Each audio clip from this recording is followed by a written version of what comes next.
কিছু খবর কেবল শিরোনাম হয় না, কখনো সেগুলো নাড়িয়ে দেয় কারো জীবনে জমে থাকা পুরনো ক্ষতকেও। কুখ্যাত যৌন নিপীড়ক জেফ্রি অ্যাপস্টাইন সংক্রান্ত নতুন নথি প্রকাশের পর ঠিক এমন অভিজ্ঞতার কথাই সামনে এনেছেন বিলিয়নিয়ার দাতব্যকর্মী মেলিন্ডা ফ্রেঞ্চ গেটস। তিনি সাবেক বিশ্বসেরা ধনী ও মাইক্রোসফটের প্রতিষ্ঠাতা বিল গেটসের সাবেক স্ত্রী।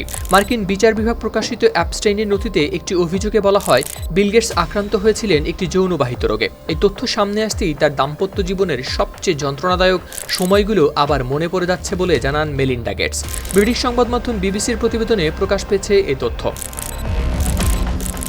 এনপিআরের ওয়াইল্ড কার্ড পডকাস্টে দেওয়া সাক্ষাৎকারে মেলিন্ডা বলেন, অ্যাপস্টাইন সংক্রান্ত এই অভিযোগগুলো নিয়ে তিনি অবিশ্বাস্য বিষাদ অনুভব করেন এবং তার সাবেক স্বামীসহ নথিতে যাদের নাম এসেছে তাদের এর জবাব দিতে হবে। তিনি বলেন, এইসব নোংরামি থেকে দূরে থাকতে পেরে তিনি খুব খুশি। প্রায় ২৭ বছরের দাম্পত্য জীবনের পর ২০২১ সালে বিচ্ছেদ হয়েছিল তাদের। সেই সম্পর্কের শেষ দিকের দিনগুলো যে মানসিকভাবে কতটা কঠিন ছিল, এই মন্তব্যে সেটাই স্পষ্ট হয়ে উঠেছে আবারও।